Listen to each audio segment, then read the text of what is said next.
Bismillahirrahmanirrahim. Kisah ini ikhwatul fillah muliakan Allah Azza wa Jalla. Nabi Sulaiman alaihi salatu wassalam itu dicintakan dengan binatang namanya kuda. Sulaiman itu sangat suka berkuda. Bahkan dijelaskan Sulaiman memiliki kuda perang itu jumlahnya sampai 1000. Ada yang mengatakan 2000 kuda. Karena memang Sulaiman senang berjihad di jalan Allah Subhanahu wa taala.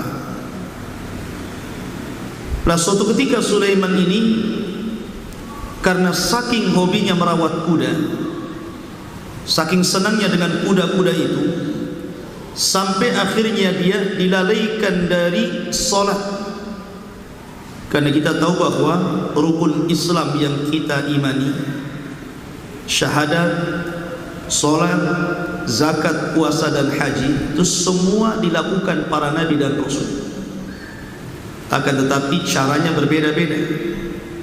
Cara sholatnya berbeda, cara puasanya berbeda, cara zakat pembagiannya berbeda, dan begitu seterusnya.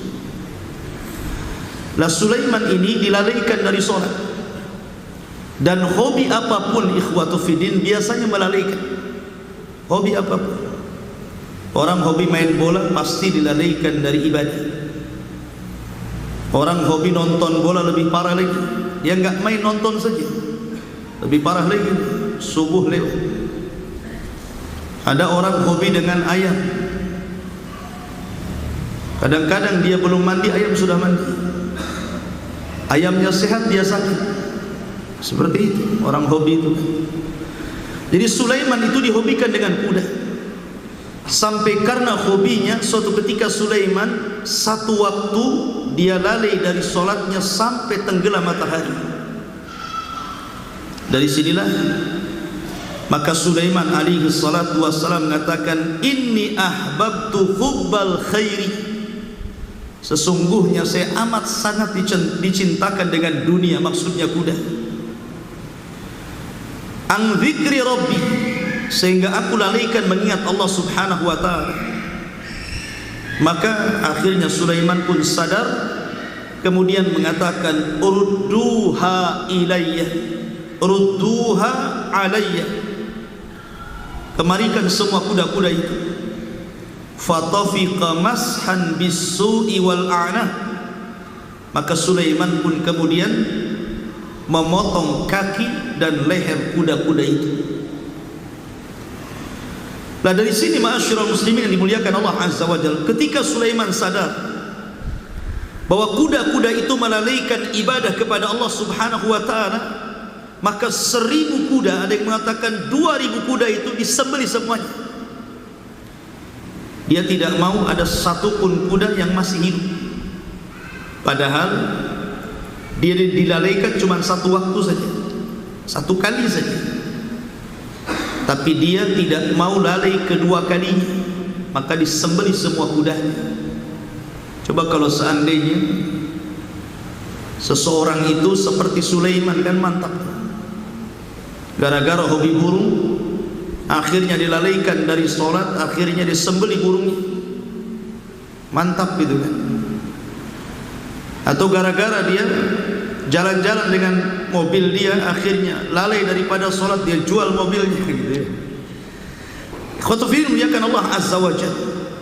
Dari sinilah ada sebuah kaidah para ulama yang sangat bagus sekali. Apa kata para ulama?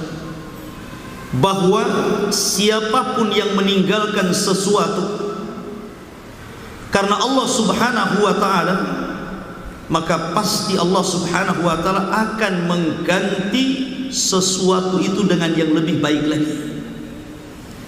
Dan itu persis seperti sabda Nabi sallallahu alaihi wasallam, man taraka syai'an lillahi awadallahu bi khairin minhu.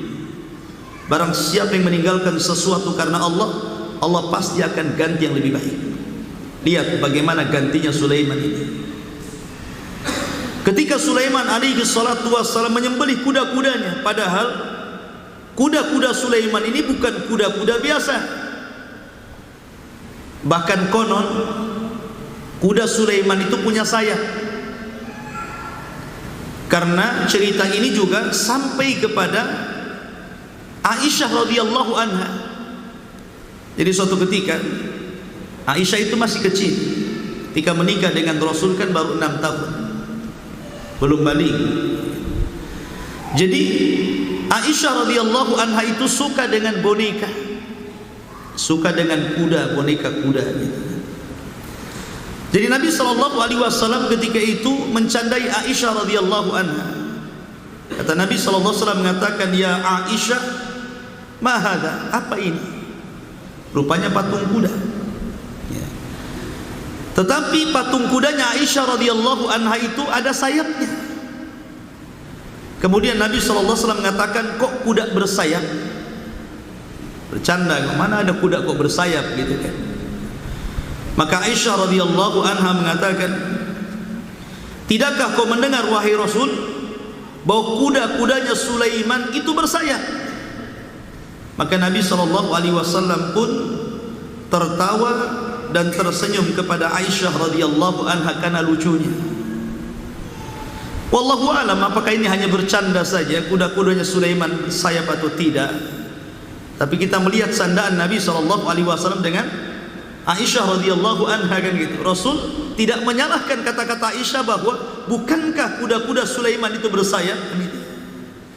Rasul hanya tersenyum. Tapi lihat bagaimana Allah Subhanahu wa taala gantikan Sulaiman ini. Allah Subhanahu wa taala berfirman, "Fasakharna lahu ri tajri bi amrihi rukha'an haitsu asab."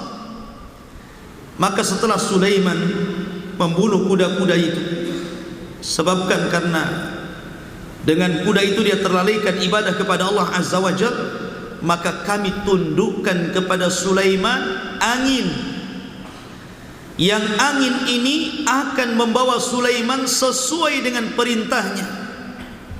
Dia akan menghembus kemanapun yang Sulaiman minta atas kehendak Allah Subhanahu wa ta'ala. Padahal ketika dia punya kuda, Allah Subhanahu wa ta'ala menyebutkan lari kencangnya kuda itu, ghuduha syahrun wa rawahuha syahrun. Jadi perjalanan yang harusnya ditempuh 1 bulan, pergi 1 bulan kemudian pulang 1 bulan, itu bisa ditempuh hanya dengan 1 hari, berangkat pagi pulang sore dengan menunggang angin. Dan disebutkan bahwa angin itu tidak membuat Sulaiman goyah. Lain dengan naik kuda itu kan capek, goyah. Kadang-kadang kalau jalannya nggak bagus bisa jatuh dia. Tetapi Allah Subhanahu wa ta'ala berikan kepada Sulaiman itu tidak bergerak ketika menaikin angin itu. Pertanyaannya, mana cepat kuda atau angin? Jelas angin. Maka angin lebih baik dibandingkan kuda. Allah berikan yang lebih baik dibandingkan kuda. Cukup sampai di sini? Tidak. Allah berikan lagi, wasyayatin bi amrihi banna'in wa ghawwas wa akharina muqarrabina fil asfan. Dan juga Allah tundukkan jin-jin, setan-setan atas perintahnya, di mana mereka disuruh untuk membangun bangunan atau menyelam ke dalam air, atau sebagian yang membangkang, maka Sulaiman akan merantainya. 2, Allah berikan kepada Sulaiman karena Sulaiman sudah membunuh kuda-kudanya kan? Akhirnya Allah berikan 2 keistimewaan. Dari sini ma'asyiral muslimin, bahwa terkadang ini pesan dari kisah kuda ini, terkadang ada hal yang kita anggap baik padahal tidak baik di sisi Allah. Contoh umpamanya, ada orang yang bekerja di instansi yang di situ hasilnya riba. Riba haram tidak? Haram. Kemudian dia ingin keluar daripada pekerjaan itu karena sudah tahu hukumnya riba itu haram. Kalau anda yakin bahwa barang siapa meninggalkan sesuatu karena Allah Subhanahu wa ta'ala, maka Allah pasti akan mengganti rizki yang lebih baik daripada yang ditinggalkan. Itu pesan daripada kisah kuda ini. Kemudian masih kisah Sulaiman. Kisah yang kedua adalah Hudhud. Hudhud ini ikhwatu fiddin, kalau bukan karena Allah, kemudian Hudhud, burung Hudhud, tentu satu kerajaan Malikus Saba tidak ada yang beriman kepada Allah. Jadi sebab berimannya satu kerajaan Sabah yang dipimpin oleh seorang ratu namanya Balqis, itu sebab keimanan mereka pertama karena Allah, jelas karena hidayah dari Allah. Kemudian disebabkan Hudhud, binatang menyebabkan hidayah satu kerajaan. Allah subhanahu, kita tahu bahwa Hudhud ini dijelaskan oleh Sufyan ibnu Uyainah, seorang alim ulama. Hudhud ini pekerjaannya adalah seorang muhandis, seorang insinyur, tentu insinyur burung. Tugas dia itu mencari air. Jadi kalau Sulaiman sedang bergerak di padang pasir, maka burung ini, Hudhud ini akan terbang dengan kawanannya mencari air. Lah suatu ketika Sulaiman alaihi salatu wassalam membariskan pasukannya, dan pasukan Sulaiman ini terdiri dari manusia, jin, dan juga hewan-hewan. Lah salah satu pasukan Sulaiman itu adalah burung Hudhud. Ketika Sulaiman kemudian membariskan pasukannya, tiba-tiba dia kehilangan di mana pasukan Hudhud kok tidak ada.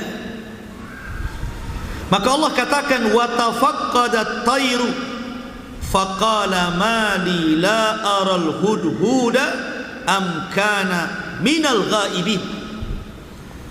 Maka Sulaiman heran dengan Hudhud, dia cari-cari di mana nih pasukan Hudhud kok tidak ada. Pasukan burung-burung yang lain ada, tapi jenis burung Hudhud kok tidak ada nih dalam pasukan. Kemana dia?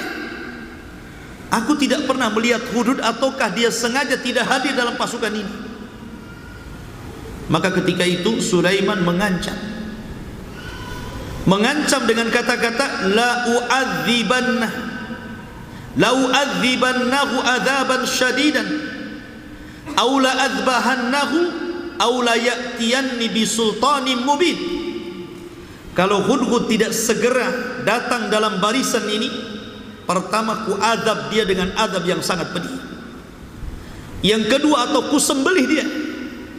Yang ketiga, atau dia punya alasan yang lain yang menjadikan aku memaafkan dia. Lihat, seorang raja pun masih memberikan uzur kan. Sulaiman tidak lantas sudah kalau datang saya pecat dia gitu. Kasih uzur dulu. Apa masalah? Kenapa kamu tidak hadir? Kenapa kamu tidak datang? Kenapa kamu tidak ngantor? Kan begitu harusnya. Kadang-kadang seorang pemimpin ini saking marahnya udah main pecat-pecat saja. Pecat kata. Enggak gitu ya. Lihat Sulaiman, dia masih berikan uzur. Kemudian famakatha ghaira ba'id, tiba-tiba Hudhud datang. Akhirnya kemudian sesama kawannya, sama-sama burung, ini satu burung yang beda jenis ini mengatakan kepada Hudhud, "Hei Hudhud, tadi saya mendengar raja kita Sulaiman mengancam kamu." Kemudian Hudhud mengatakan, "Ada enggak pilihan dalam ancaman itu?" Dia takut dengan Sulaiman kan gitu. Maka dijelaskan, pertama dia akan mengadab kamu, yang kedua dia akan menyembelih kamu, yang ketiga kalau engkau punya alasan ketidakhadiranmu maka Sulaiman akan memaafkan kamu. Kata Hudhud, saya punya alasan. Akhirnya kemudian dipanggillah Hudhud menghadap Sulaiman. Kemudian Hudhud memberikan alasan. Faqala, dia mengatakan, ahadtu bima lam tuhid bih wa ji'tuka min saba'in binaba'in yaqin. Apa kata Hudhud? Wahai rajaku Sulaiman, aku memiliki ilmu yang kau tidak tahu. Dan di sini juga dalil menunjukkan bahwa seorang nabi itu tidak mengetahui yang gaib. Nabi loh tidak tahu yang gaib kecuali Allah yang kasih tahu. Apalagi dukun sok-sok tahu gaib pula kan. Jadi di sini Sulaiman kata Hudhud, aku punya ilmu, aku punya pengetahuan, kau tidak punya pengetahuan. Aku sudah datang ke sebuah kerajaan yang sangat indah di negeri Sabah, dan kabar ini sangat meyakinkan. Ketika itu Hudhud menceritakan, inni wajadtu imra'atan tamlikuhum wa utiyat min kulli syai'in walaha arsyun azim. Aku lihat di kerajaan itu, wahai rajaku Sulaiman, yang memimpin perempuan dan diberikan segala sesuatu, dan dia memiliki istana yang sangat besar. Tetapi apa kata Hudhud? Wajadtuha wa qaumaha yasjuduna lisyamsi min dunillah. Namun sayang, mereka, raja tersebut dan kaumnya, mereka tidak menyembah Allah. Mereka menyembah matahari, menyembah Tuhan selain Allah. Wa zayyana lahumus syaitanu a'malahum, dan syaitan mempermainkan amalan-amalan mereka. Fasaddahum anis sabil, maka mereka pun terhalang dari jalan Allah. Fahum la yahtadun, sehingga mereka tidak dapat hidayah. Lihat bagaimana kecerdasan Hudhud. Dia menceritakan inti permasalahan bukan soal istana yang besar, tapi soal penyimpangan tauhid. Hudhud ini dititik beratkan pada masalah apa? Pada masalah penyimpangan tauhid. Dari sinilah sebab Hudhud mempermasalahkan masalah tauhid, tauhidnya Ratu Balqis dan kaumnya. Maka Rasul melarang tidak boleh membunuh Hudhud. Karena ada binatang-binatang yang tidak boleh dibunuh kan? Salah satunya Hudhud tidak boleh dibunuh. Karena dalam kisah Hudhud ini dia menekankan soal tauhid. Kemudian Hudhud mengatakan, ala yasjudu lillahi alladhi yukhrijul khab'a fis samawati wal ardh wa ya'lamu ma tukhfuna wa ma tu'linun. Allahu la ilaha illahu rabbul arsyil azim. Harusnya mereka menyembah Allah yang telah mengeluarkan sesuatu yang terpendam di langit dan di bumi, dan Allah mengetahui apa yang tersembunyi dan apa yang tampak. Allah tidak ada sesembahan yang berhak disembah kecuali Dia, karena Dia adalah pemelihara arsy yang sangat agung. Sulaiman tentu raja yang cerdas juga. Ini Hudhud jangan-jangan bohong, cari alasan saja dia. Karena sudah diancam mau diadab kan, atau mau disembelih kalau alasannya enggak jelas. Maka Sulaiman mengatakan, qala sanamdu asadaqta am kunta minal kadhibin. Tunggu dulu, harus dicek dulu. Jangan-jangan kau dusta, kabar kamu benar atau dusta itu. Akhirnya kemudian Sulaiman mengutus burung yang lain untuk membawa surat. Idhab bi kitabi hadza, bawa surat ini kepada kerajaan itu. Kerajaan itu letaknya jauh ikhwan. Letaknya di mana? Di Yaman. Ratu Balqis itu letaknya Yaman, di tempat saya belajar di Ma'rib di sana. Masih ada bekas puing-puing. Sementara Sulaiman itu di mana? Di Palestina. Yaman Palestina itu jauh, menunjukkan Hudhud ini punya kekuatan kan itu. Ya, dan saya lihat burungnya itu kecil Hudhud. Bau. Dekat-dekat bau burung Hudhud itu, karena di Ma'rib banyak itu burung Hudhud itu sama semut Sulaiman. Ya. Jadi ketika kemudian Sulaiman menyuruh untuk membawa risalah, membawa surat, bawalah surat ini kepada kerajaan itu, fa'alqihi ilaihi, berikan kepada mereka. Summa tawalla anhum, kemudian kau pergi, habis kau kasih surat pergi kamu. Fangdur madza yarji'un, saya ingin lihat kira-kira ketika mereka sudah membaca surat itu apa yang mereka akan lakukan. Maka berangkatlah burung yang lain membawa surat. Kemudian surat itu sampai di kerajaan Balqis dan dibaca ratunya. Ketika mendengar surat itu, Maka ratunya kaget dan juga para penggawa ratunya itu. Akhirnya mereka mengadakan rapat besar. Ini ada surat, ya. Qalat, maka sang ratu ketika mengadakan pertemuan besar bersama para kabinetnya itu, ya ayyuhal mala, inni ulqiya ilayya kitabun karim, innahu min Sulaiman wa innahu bismillahirrahmanirrahim, alla ta'lu alayya wa'tuni muslimin. Lihat isi suratnya, singkat padat, ya kan? Kata sang ratu, barusan aku mendapatkan surat yang mulia, dan surat itu berisi dari Sulaiman, bahwasannya dengan menyebut nama Allah yang maha penyayang lagi maha pengasih, datanglah kepadaku, jangan sombong, masuklah kau ke dalam Islam. Suratnya singkat padat, ya. Akhirnya bingung, suruh menyerahkan kerajaannya, ya. Akhirnya kemudian, karena ratu ini cerdas, dia mengatakan, ya ayyuhal mala aftuni fi amri, coba berikan fatwa kepada aku, apa yang harus aku lakukan. Ma kuntu qati'atan amron hatta tashhadun, saya enggak mungkin memutuskan sendiri, ayo bantu aku pikirkan ini. Maka para pembesar-pembesar Balqis ini yang jahil, mereka merasa sombong dengan kekuatan. Mereka mengatakan, qalu nahnu ulu quwwatin wa ulu ba'sin syadid wal amru ilaiki fangduri madza ta'muri. Tenang ratu, kita ini pasukannya kuat, kita punya kekuatan persenjataan yang lengkap, tetapi bagaimanapun keputusan tetap kepadamu, terserah, kami ikut perintah. Lihat sang ratu Balqis mengatakan, qalat innal muluk idza dakhalu qaryatan afsaduha wa ja'alu a'izzata ahliha adillah wa kadzalika yaf'alun.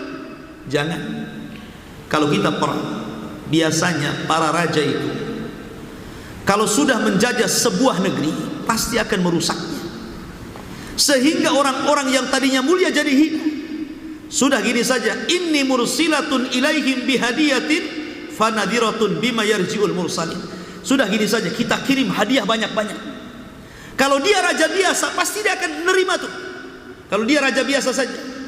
Tapi kalau dia bukan hanya raja, tapi seorang rasul dan nabi, tentu akan lain masalahnya. Tapi lihat saja nanti, dikirimlah hadiah yang banyak oleh Ratu Balqis ini kepada Sulaiman. Ketika datang hadiah itu, falamma jaa Sulaiman qala atumiddunani bimalin fama atanillahu khairun mimma atakum bal antum bihadiyatikum tafrahun. Buat apa kalian bawa hadiah harta banyak kepadaku? Apa yang Allah berikan kepadaku lebih baik daripada yang kalian berikan kepadaku. Ambil sana. Sulaiman diberikan harta. Sulaiman sudah kaya, ya.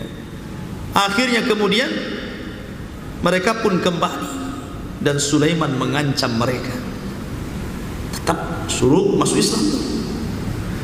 Akhirnya kembalilah utusan Balqis ini kepada kerajaan Sabah, Malikus Sabah, dan memberitahu bahwa Sulaiman tidak mau hadiah. Mulai ketar-ketir tuh.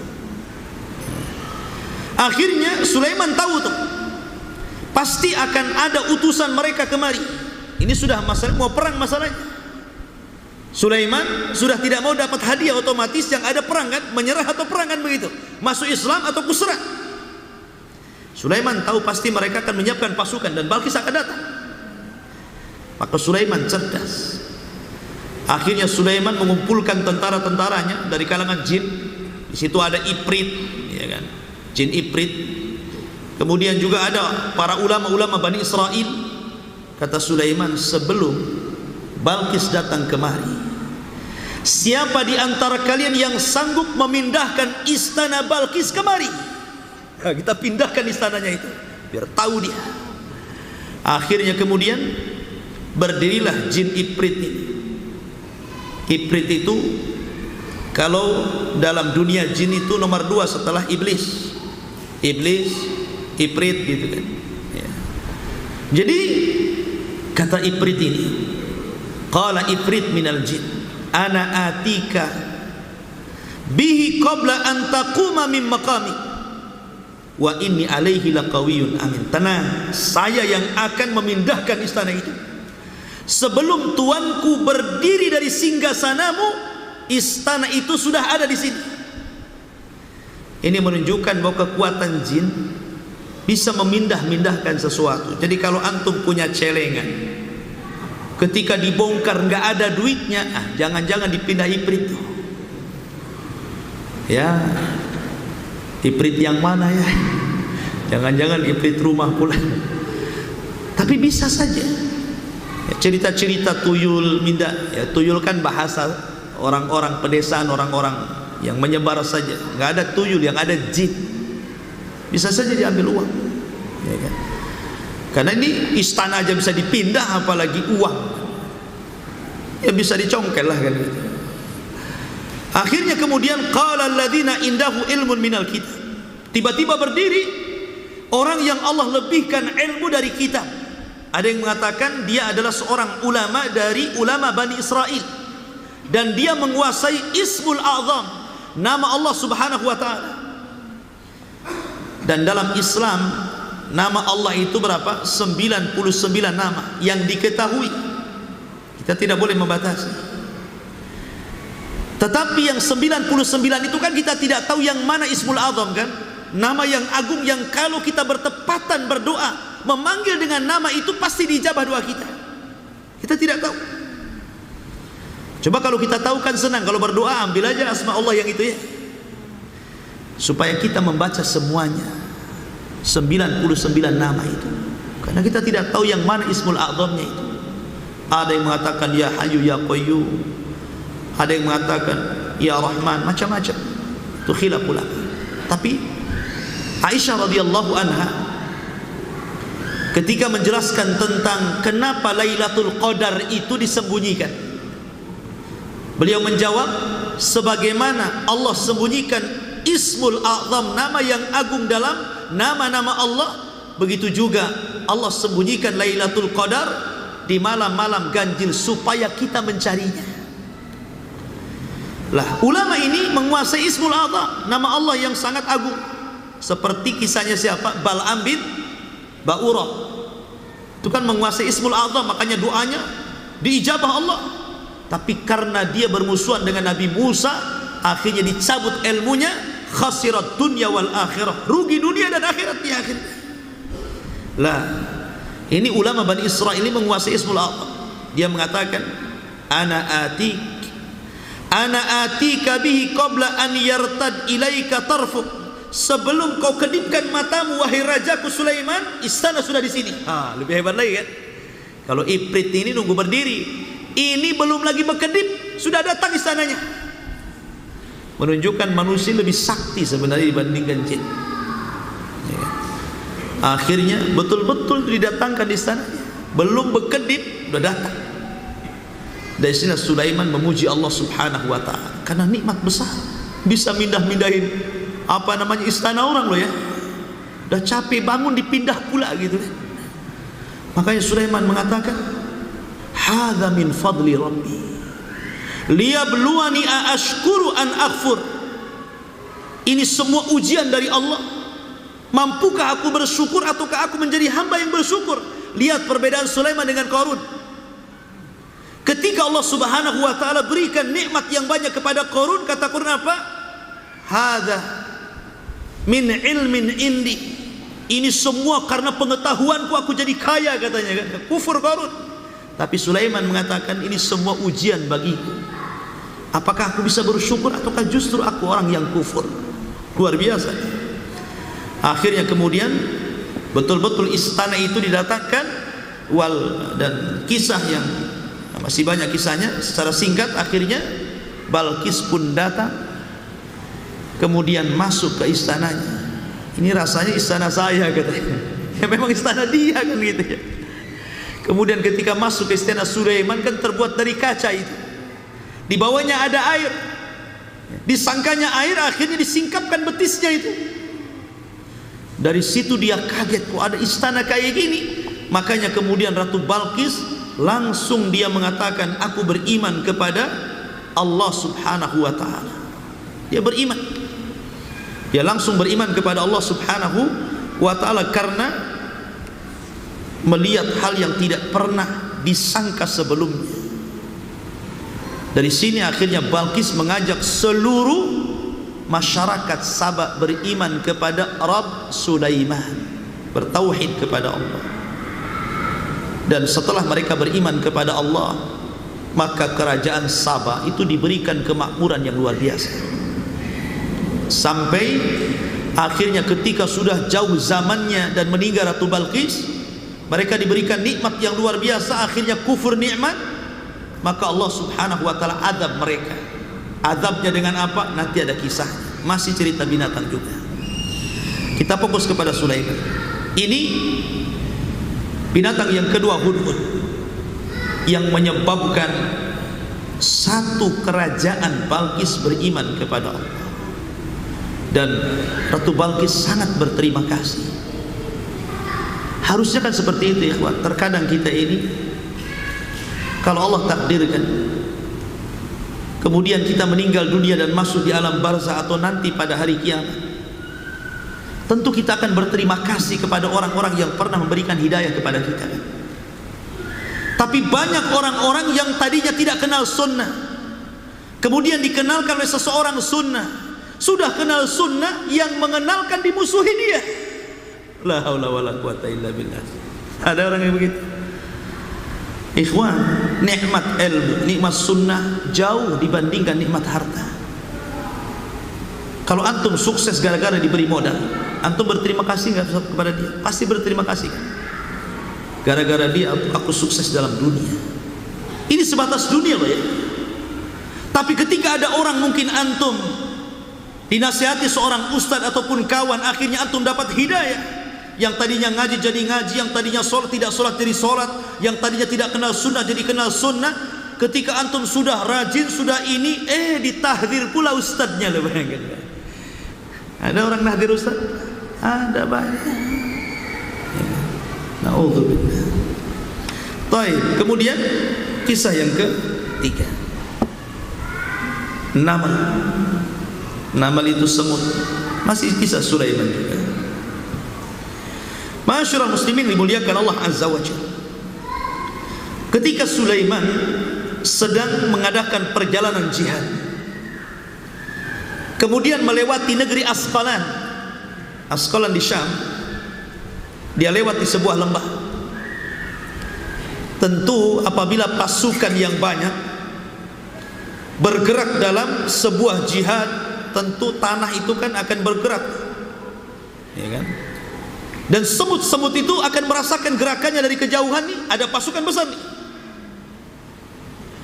Akhirnya kemudian ketika pimpinan semut sedang lewat di jalan yang akan dilalui Sulaiman dan pasukannya, Allah katakan hatta idza atau ala wadin namlah, sehingga ketika mereka hampir mendekati lembah semut, dan ketika itu ada rombongan semut yang sedang melintasi jalan yang akan dilintasi Sulaiman. Qalat namlatun, maka pimpinan semut mengatakan, ya ayyuhan namal, udkhulu masakinakum, la yakhtimannakum Sulaiman wa junuduhu wa hum la yash'urun. Apa kata ketua geng semut ini? Wahai semut-semut, masuklah kalian cepat ke lubang-lubang kalian, ke rumah-rumah kalian, karena sebentar lagi Sulaiman dan pasukan akan lewat di sini. Jangan sampai Sulaiman dan tentaranya menginjak kalian sementara mereka tidak sadar. Ya. Kalimat semut ini luar biasa, ya. Semut tidak langsung suudon pada Sulaiman, tetapi dia mengatakan wahum la yashkur. Mereka menginjak kita ini karena mereka nggak tahu kita. Itulah maksudnya. Mungkin kalau mereka tahu, mungkin kita nggak akan diinjak, gitu maksudnya. Loh, semut loh menanamkan husnudzon, berbaik sangka kepada Sulaiman, gitu loh. Mereka menginjak kita itu karena mereka nggak tahu gitu loh. Kita ini kadang-kadang mendahului suudon sama orang kan gitu ya. Husnudon dulu, suudon itu kalau terbukti. Ma'asyiral muslimin dimuliakan Allah Azza wa Jalla. Dari situlah Sulaiman kan peka tuh, dia tahu bahasa binatang. Sulaiman tahu bahasa binatang sampai suatu ketika ada kisah.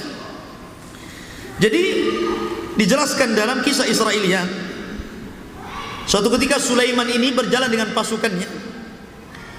Kemudian dia lewat di sebuah ladang. Di situ ada orang yang sedang menggembala kambing. Sulaiman melirik kepada kambing, ibunya dan anaknya yang sedang berjalan. Tiba-tiba ibunya kambing ini sedang ngobrol dengan anaknya. Sulaiman tahu obrolannya itu. Kemudian Sulaiman mengatakan kepada pasukannya, kalian tahu nggak apa yang diucapkan ibu kambing itu kepada anaknya? Kata pasukannya nggak tahu. Apa yang mereka ucapkan wahai Sulaiman? Kata Sulaiman, ibunya mengatakan, wahai anakku, bersegeralah. Jangan sampai ada serigala yang menerkam kamu sebagaimana saudarimu diterkam tahun kemarin. Itulah ucapannya. Akhirnya Sulaiman bertanya kepada pemilik kambing itu, kamu pemilik kambing itu? Ya. Saya ingin tanya, ini anak kambing ini punya saudara enggak? Katanya pemilik kambing, ya, dia punya saudari, tapi dimakan serigala tahun kemarin. Benar ucapan Sulaiman. Dia tahu bahasa burung itu. Bahkan kisah yang lain juga dikisahkan. Jadi suatu ketika ada seorang wanita tua sedang mengendarai seekor unta. Lah, orang tua ini meletakkan keranjang, kan ada keranjang kayak di motor itu, ini keranjang satu, ini keranjang dua, kemudian ditaruh kayu di sini kan. Diletakkan di punggungnya seperti itu keranjang. Cuman ketika diletakkan keranjang itu, untanya ngamuk. Untanya itu mencak-mencak gitu kan. Padahal keranjang itu tidak berat, maksudnya bukan dia melebihkan bobot berat di atas unta, tidak. Bebannya itu ringan, tapi untanya malah kemudian kayaknya tidak enak gitu kan, kayak keberatan gitu. Sehingga Sulaiman mengatakan kepada pasukan, ini unta sedang berteriak-teriak bicara tuh. Kamu tahu nggak dia ngomong apa? Kata unta itu, dia mengatakan, lepaskan keranjang itu karena ada paku di tengah yang menusuk punggungnya. Ceritanya gitu. Akhirnya kemudian kata Sulaiman kepada wanita yang punya unta itu, lepaskan tuh keranjangnya, coba lepaskan. Akhirnya dilepaskan, baru unta itu sudah tidak bergerak-gerak lagi. Rupanya betul ada paku, mungkin semacam paku gitu kan, di tengah-tengah keranjang itu. Sulaiman paham bahasa binatang. Makanya ketika semut itu ngomong begitu, Sulaiman fatabassama dhahikam min qauli. Sulaiman pun tersenyum. Senyum loh sama semut. La haula wala quwwata. Ini adab ini. Sulaiman mengajarkan kepada kita bagaimana akhlak. Kalau semut saja oleh Sulaiman disenyumi gitu kan, berarti memang senyum ini akhlak Nabi. Makanya Nabi SAW itu senantiasa senyum, tidak pernah cemberut Nabi itu. Makanya sering saya katakan, perbanyak senyum. Karena orang itu kalau sering senyum, sekali senyum pasti manis senyum. Tapi kalau jarang senyum, sekali senyum pasti pahit rasanya. Ini ada apa-apa kok gak senyum, kok senyum, mau pinjam duit gitu. Ma'asyiral muslimin yang dimuliakan Allah Azza wa Jalla. Di sini ada dua pelajaran dari kisah semut. Yang pertama, bagaimana semut ini mengajarkan kepada kita tentang agar kita jangan berburuk sangka. Semut ini memberikan udzur. Kenapa kalau seandainya Sulaiman menginjak itu jangan salahkan gitu maksudnya. Saya kan sudah ngomong pada kalian, cepat pergi masuk ke rumah-rumah kalian. Sebab kalau Sulaiman menginjak kalian bukan karena sengaja, dia karena nggak tahu. Dia semut ngasih udzur dia. Jadi kalau Sulaiman salah menginjak kalian itu jangan salahkan Sulaiman, karena dia tidak tahu gitu loh. Harusnya kita begitu, kalau ada saudara kita ada kesalahan, kasih udur satu. Berbuat salah lagi, kasih udur dua. Berbuat salah lagi, kalau bisa 100 udur, kasih 100 udur. Seperti itu. Ini enggak gitu. Saudara kita langsung salah saja, langsung dibulinya, difitnahnya, dihancurkannya. Kalau perlu dibunuh karakternya. Antum ini siapa? Ya, ini pelajaran besar ya, akhlak namanya. Kemudian Sulaiman juga tertawa, tetapi tertawa bukan terbahak-bahak. Anda boleh tertawa, tapi jangan tertawa melebihi kapasitas tertawanya. Kalau ada orang tertawa itu kakak itu sampai gak jelas tuh kan. Sampai ya Allah ya Rabb, ada orang yang hidupnya dihabiskan ketawa. Entah nonton apa di YouTube gitu, ketawa sendiri, orang gila. Ya. Masyaallah muslimin dimuliakan Allah Azza wa Jalla. Ini kisah yang ketiga, kisah yang keempat. Kisah beralih kepada kisah Nabi Musa alaihi salatu wassalam. Kisah ular. Disebabkan satu ular jelmaan daripada tongkat mukjizat Nabi Musa alaihi salatu wassalam, 70,000 70,000 tukang sihir bertobat. 70,000 tukang sihir bertobat, ikhwan. Allah Subhanahu wa taala berfirman, ketika Nabi Musa duel bersama tukang-tukang sihir Firaun. Ya, karena di masa Nabi Musa itu keemasan sihir. Jadi madrasah-madrasah sihir itu di mana-mana. Pesantren-pesantren sihir itu berkembang di mana-mana. Lah, suatu ketika, singkat cerita, Musa menantang tukang-tukang sihir Firaun. Tapi bukan di malam hari, karena kekuatan sihir itu kuat di malam hari. Nabi Musa ngajak di waktu duha. Ya. Kemudian ketika sudah berhadap-hadapan, qala alqu, falamma alqau saharu a'yunan nas wastarhabuhum waja'u bisihrin azim. Musa mengatakan, lemparkan tongkat-tongkat kalian. Maka ketika mereka melemparkan tongkat-tongkat itu, mereka menyihir pandangan-pandangan manusia sehingga membuat takut manusia, dan mereka membawa sihir yang sangat besar. Wa auhayna ila Musa. Ini mereka sudah melempar tongkat, dan tongkat-tongkat mereka dihayalkan seperti ular yang banyak yang bergerak hendak mematuk Musa. Musa belum bergerak apapun, baru mereka melempar itu. Tambang-tambang mereka itu jadi ular gitu. Kemudian wa auhayna ila Musa an alqi asa. Giliran Musa sekarang. Kami wahyukan kepada Musa, lempar tongkat. Kalau mereka melempar tambang-tambang dan jadi ular, sekarang lempar tongkat. Fa idza hiya talqafu ma yafiqun. Tiba-tiba tongkatnya Nabi Musa ini berubah, bukan ular kecil kayak yang mereka sihirkan di mata-mata manusia, tapi ular besar. Tongkatnya kecil, setelah jadi ular jadi besar gitu kan ularnya. Dan ular itu bukan ular jadi-jadian, ular hakikat yang Allah Subhanahu wa taala ciptakan. Kan itu bukan sihir mukjizat. Kalau sihir memang tongkat seolah-olah jadi ular. Karena apa? Pandangan kita disihir. Tapi ini mukjizat, ular beneran. Jadi tongkat itu jadi ular beneran gitu. Dan tukang sihir paham. Mereka berusaha membaca mantra, tetap saja tidak bisa mengalihkan pandangan kepada ular itu. Ini ular beneran ini. Mereka bisa makan kita ini. Kemudian fawaqa al-haq wa batala ma kanu ya'malun. Setelah kemudian ularnya Nabi Musa memakan ular-ular kecil tukang-tukang sihir, maka kebenaran ada di pihak Musa dan kebatilan ada di pihak tukang sihir. Faghulibu hunalika wa anqalabu saghirin. Maka mereka dikalahkan oleh Musa dan mereka terhinakan dengan perang itu. Wa ulqiyas saharatu sajidin. Tiba-tiba ketika mereka kalah, seluruh tukang sihir sujud kepada Allah Subhanahu wa taala dan mereka mengatakan amanna bi rabbil alamin rabbi Musa wa Harun. Kami sudah beriman kepada Allah, Rabbnya Musa dan Harun.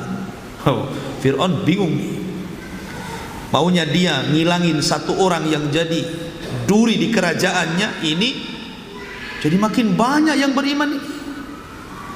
Ibnu Katsir rahimahullahu ta'ala menyebutkan bahwa tukang sihir yang bertobat ketika itu sebagaimana beberapa pendapat. Satu pendapat Muhammad bin Ka'ab bahwa jumlahnya itu 80.000 tukang sihir.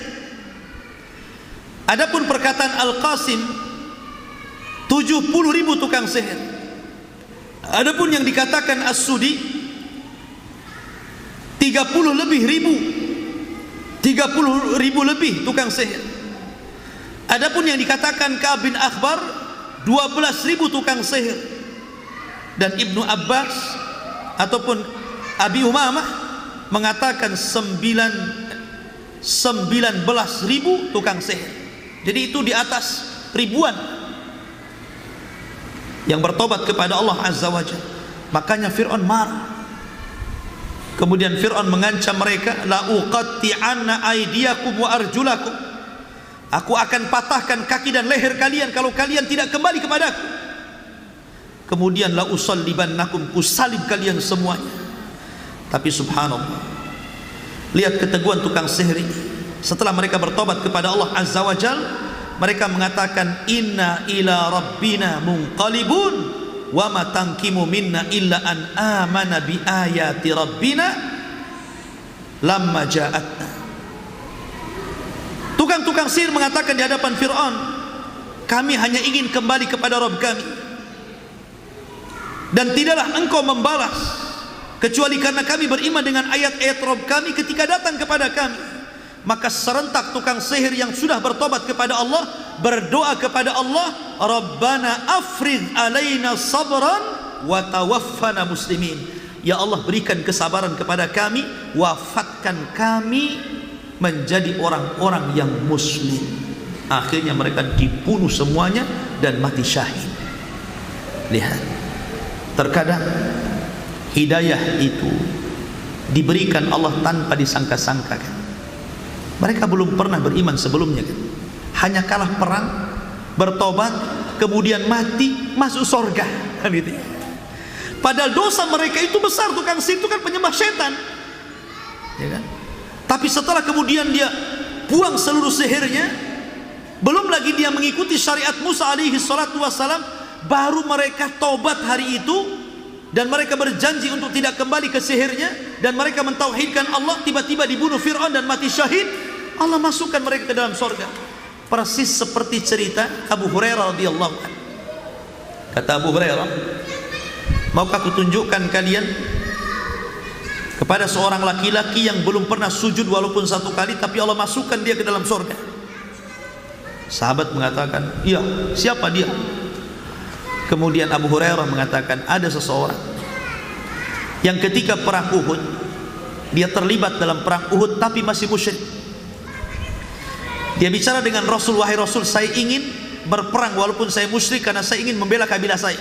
Kata Rasul, tidak bisa sampai kau bersyahadat, itu syaratnya. Akhirnya dia bersyahadat. Setelah bersyahadat dia masuk dalam peperangan, kemudian dia mati syahid. Dan Rasul mengatakan huwa fil jannah, dia masuk surga. Padahal dia belum berbuat kebaikan sedikit pun, belum pernah sujud sekalipun. Tapi lihat, Allah subhanahu wa ta'ala berikan akhir yang baik, karena penentuan itu bukan di awal, bukan di tengah, tapi di akhir. Rasul mengatakan al-a'mal bi khawatimiha, amal itu ditentukan akhirnya. Maka berdoalah kepada Allah agar kita husnul khatimah. Baik, ini binatang-binatang yang membawa pesan hidayah, ya. Tetapi ada juga binatang-binatang yang membawa pesan azab, kebalikannya, ya. Seperti kisah Ashabul Fil. Antum sering mendengar ya kisah Ashabul Fil. Ketika ada seorang raja dari Ethiopia, Dulunya seorang panglima namanya Abrahatul Asram. Dia memimpin pasukan gajah. Setelah dia menaklukkan Nejron yang ada di Yaman, akhirnya menjadi penguasa Yaman. Hanya gara-gara ketika itu dia melihat kebiasaan orang Arab yang mengagungkan Ka'bah, kemudian dia ingin memalingkan Ka'bah dengan membuat gereja yang sangat megah. Tapi setelah jadi gereja itu tidak ada yang datang ke gerejanya. Justru yang ada membangkitkan kemarahan orang Arab. Akhirnya ada anak muda dari kabilah yang dekat dengan Ka'bah berjalan dari Mekah sampai ke Yaman Son'a, kemudian membuang kotoran di gerejanya Abraha dan menitipkan pesan, jangan harap kau bisa memalingkan Ka'bah, katanya, dari gerejamu. Abraha marah. Ya gimana nggak marah? Masa orang buang hajat kalau di toilet tidak ada masalah? Ini di tengah gereja. Kayak antum lah, masjid ini umpamanya Allah takdirkan ada orang berak di tengah. Orang yang sudah dewasa, nggak gila, marahlah kita. Tapi ingat, yang melakukan bukan orang Islam. Kan Islam belum datang, Rasul belum lahir.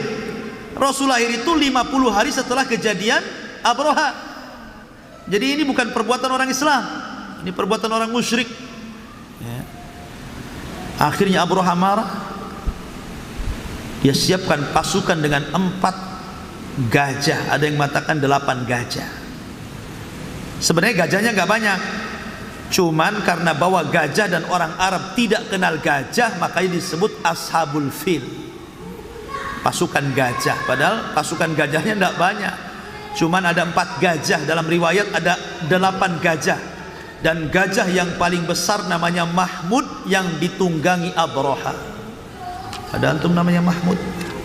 Nah itu gajahnya Abraha. Jadi berangkat nih Abraha ini. Abraha ini ikhwan tidak hendak memerangi orang-orang Mekah, tidak. Dia tidak hendak memerangi orang-orang Mekah ataupun orang Arab secara umum, tidak. Abraha ini orang yang baik. Iya, memang dia sakit hati karena gerejanya dibuang kotoran. Dia hanya ingin menghancurkan Ka'bah. Sebagaimana kau sudah hinakan gereja saya, ku hancurkan kau Ka'bah, gitu. Bukan untuk berperang bersama orang Arab. Berangkat. Namun bagaimanapun orang Arab yang mendengar bahwa Ka'bah akan dihancurkan, kan sebagian kabilah kecil itu marah. Tapi apa daya, dengan pasukan Abraha mereka kalah. Akhirnya berhasillah Abraha sampai di Mekah.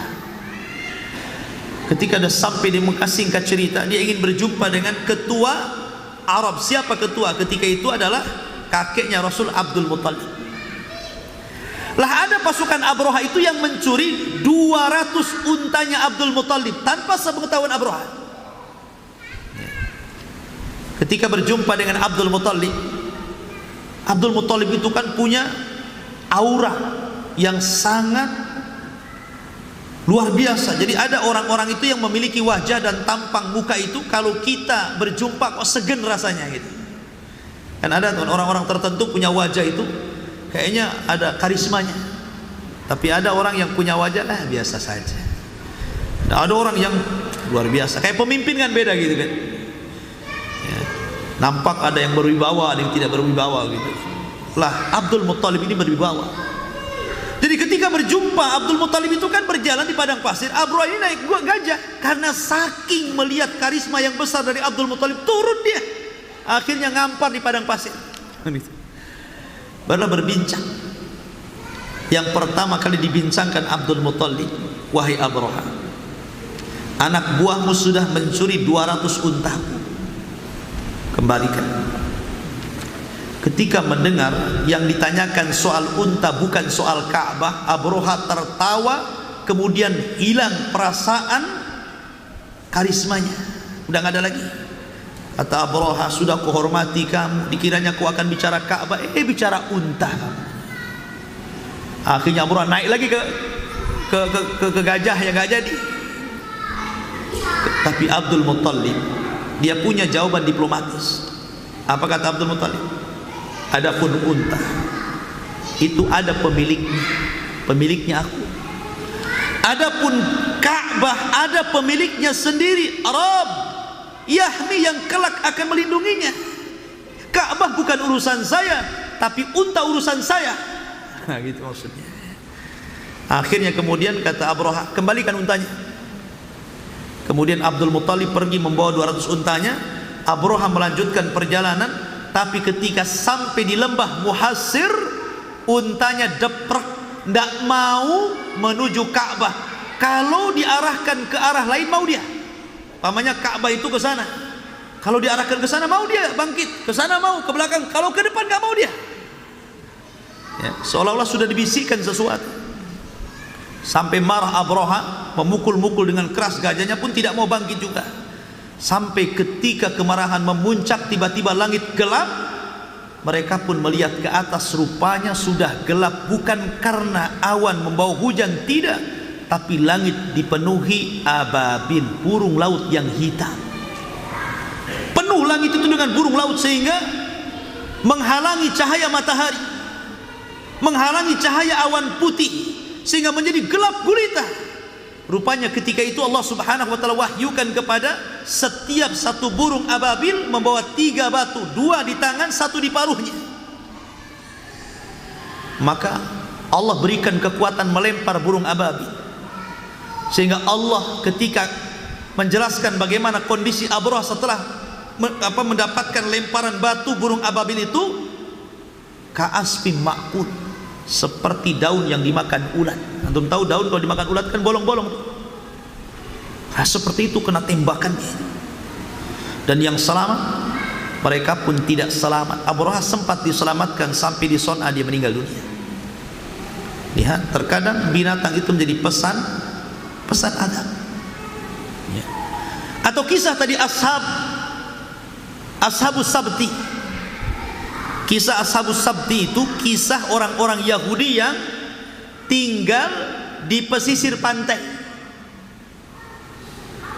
Mereka diuji oleh Allah Azza wa Jalla untuk memuliakan hari Sabtu.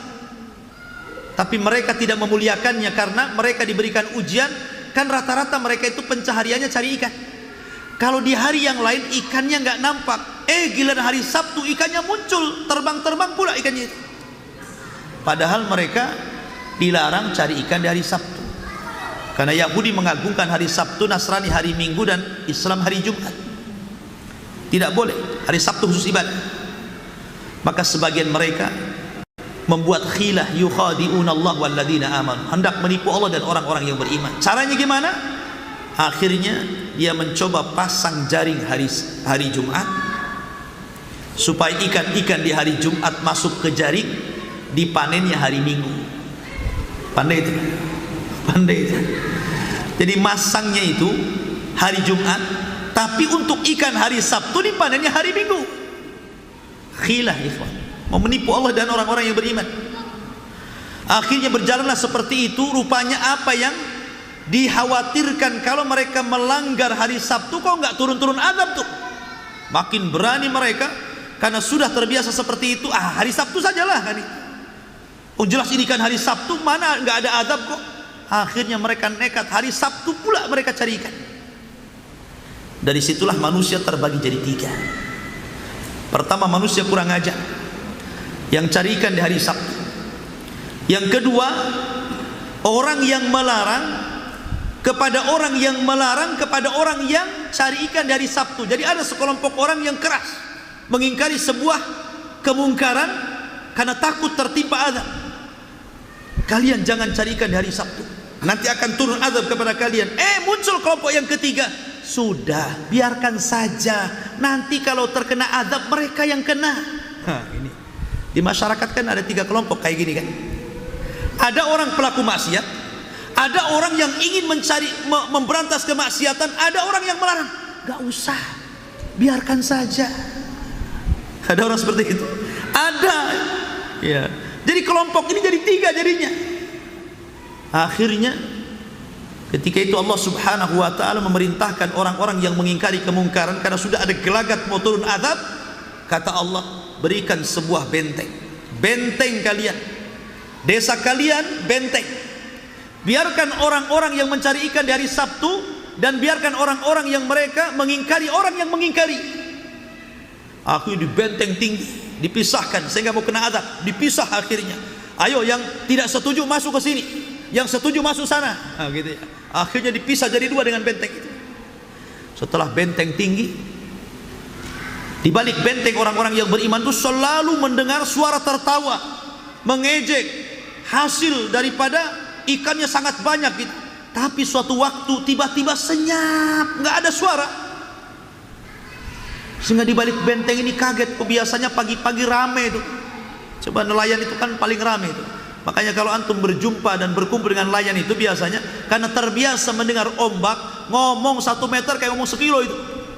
Oh, kan itu ya, orang laut kan seperti itu ya. Wajar. Karena mereka selalu bergemuruh dengan ombak, jadi kadang-kadang ngomongnya keras, kan itu ya. Akhirnya satu hari senyap, tidak ada suara, satu pun tidak ada suara. Yang ada suara tangisan. Rupanya ketika diintai, rupanya tidak ada manusia, yang ada 2 binatang, kera dan babi. Rupanya orang-orang yang mencari ikan di hari Sabtu, Allah kutuk mereka jadi kera. Sehingga Allah subhanahu wa ta'ala berfirman di dalam Al-Quranul Karim tentang masalah itu kan, kunu kiradatan khasi, jadilah kalian kera yang dihinakan. Ini orang-orang yang hari ikan, yang cari ikan dari Sabtu, dan orang-orang yang mencegah, orang yang mencegah kemungkaran, mereka jadi babi. Lihat. Makanya ikhwan, jangan jadi orang yang menjadikan antum pelaku maksiat atau melarang orang yang melarang maksiat. Jangan dilarang kalau ada orang yang melarang kemaksiatan. Sudah akhi, biarkan saja. Loh, antum kok kemungkaran kok dibiarkan saja? Jangan. Ya kan? Justru antum doakan ketika antum tidak bisa mengingkari kemungkaran dengan kekuasaan, dengan lisan. Ketika tidak bisa dengan lisan, dengan hati doakan hidayah, walaupun selama-lamanya iman, itu maksudnya. Ya kan? Ya. Ini kera dan babi menjadi pesan azab. Ma'asyiral muslimin yang dimuliakan Allah Azza wa Jalla. Kemudian juga kisah pemilik 2 kebun, dan itu lanjutan daripada kisah Malikus Saba, kisah kerajaan Ratu Balkis tadi. Jadi ketika Ratu Balkis ini sudah beriman, sampai kepada beberapa generasi setelahnya, setelah dia meninggal ada beberapa generasi ke bawahnya, itu masih beriman kepada Allah. Sehingga negeri Yaman itu menjadi negeri baldatun thayyibatun wa rabbun ghafur.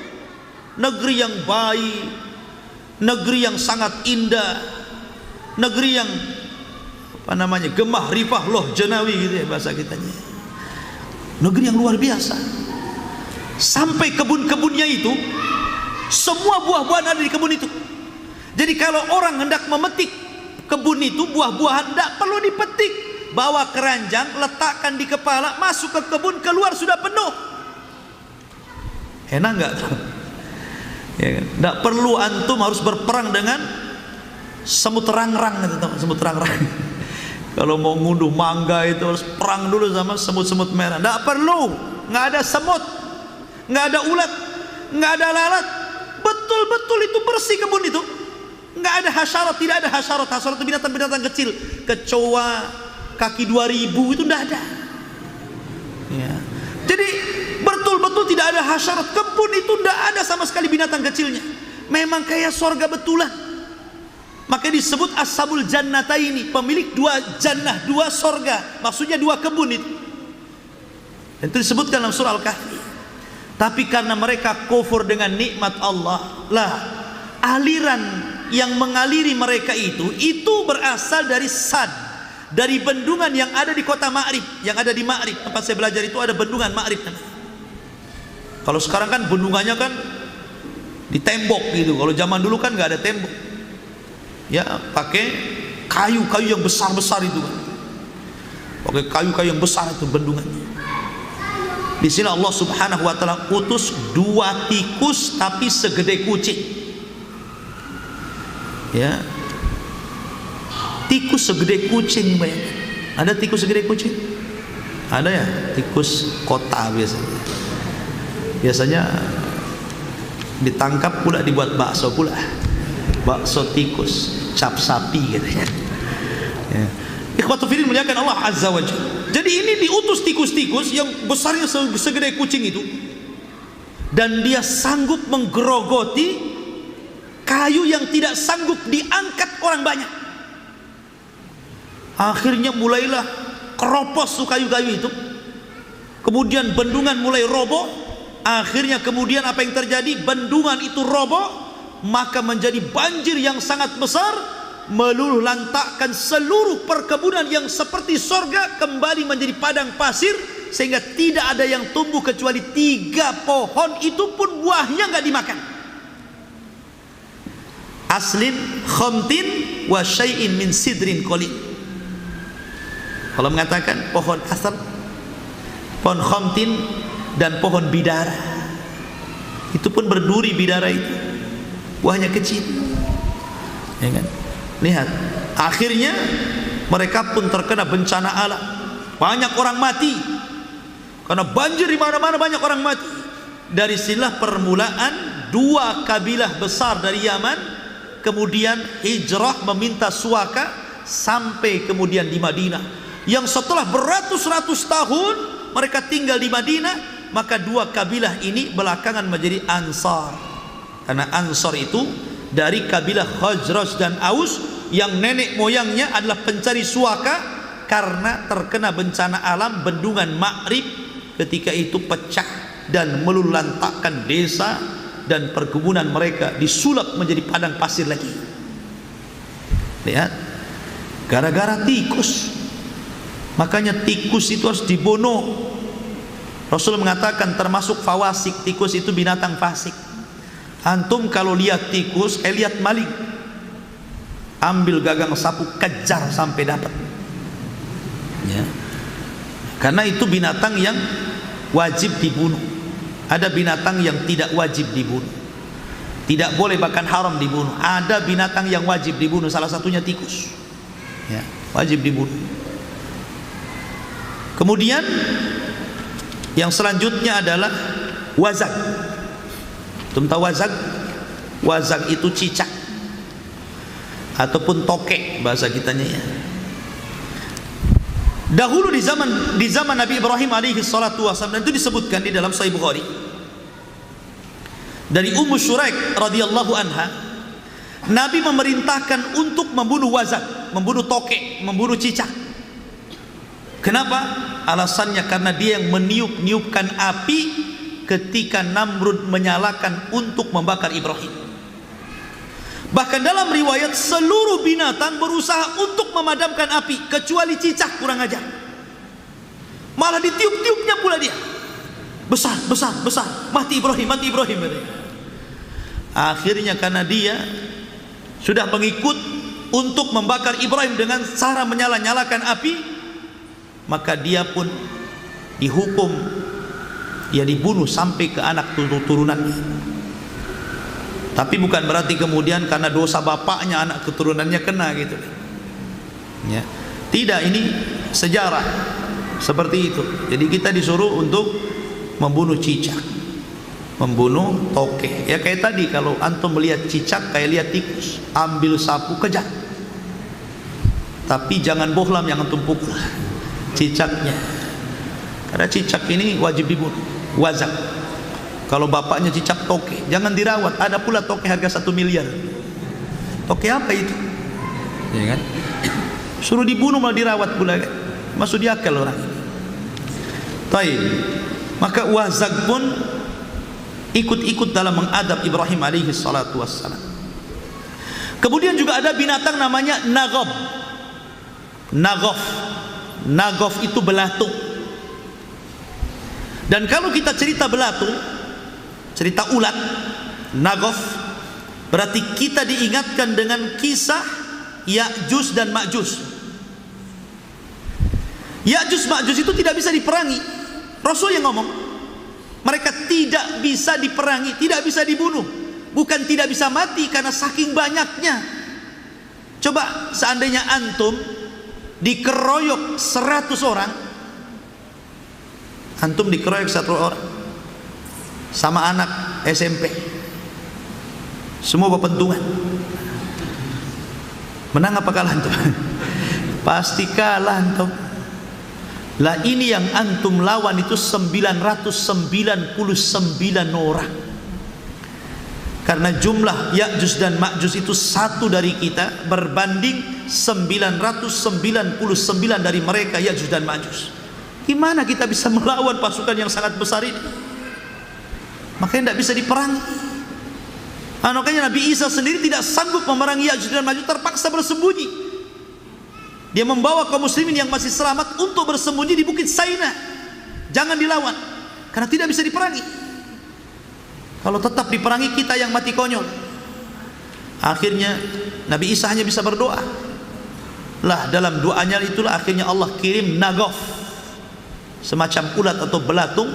Ketika mereka sedang tertidur pulas, belatung itu masuk di tengkuknya sini, menggigit tengkuknya dan masuk ke dalam kepalanya. Ketika satu orang merasa sakit dengan gigitan itu dan mati, seperti antum mematikan gardu listrik. Satu listrik mati, semua mati. Di mana gardunya di sini? Kan kalau satu gardu yang mati kan semua rumah ikut mati kan? Seperti itulah matinya Ya'juj Ma'juj. Satu mati, seketika semua mati. Kayak satu nyawa saja. Ya, ini pun sebagai pesan daripada azab. Allah tidak perlu mengutus buaya untuk memerangi Ya'juj dan Ma'juj, apalagi buaya darat. Jadi cukup dengan ulat saja itu sudah cukup membunuh mereka. Kemudian juga ada binatang yang menjadi pesan adab. Di antaranya adalah al-jarad, belalang, wal kummal dan kutu, wad-difda, bahasa kerennya cebong, bahasa kasarnya katak dan kodok. Ya. Jadi 4 binatang ini, jarad, kemudian kummal, kemudian difda, 3 binatang, belalang, kutu, kodok. Allah katakan dalam Al-Quran, fa arsalna alaihim tufan wal jarad wal kummal wad dafadi' wad dam ayatun mufassilatun fastakbaru wa kanu qauman mujrimin. Ketika Fir'aun mereka inad, tidak mau diajak untuk ke jalan Allah oleh Musa dan Harun, maka mereka mendapatkan azab Allah. Dikirimnya yang pertama jarad, di mana-mana belalang, di mana-mana belalang. Kemudian setelah belalang hilang, di mana-mana kutu. Setelah kutu hilang, di mana-mana, bukan cebongnya, di mana-mana katak, kodok, di mana-mana.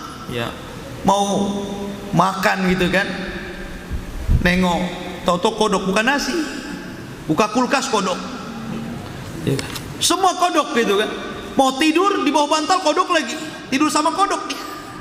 La ilaha illallah. Itu memang luar biasa, itu azab kepada Fir'aun dan pengikutnya. Ya, Allah Subhanahu wa taala ketika mengadab seperti itu.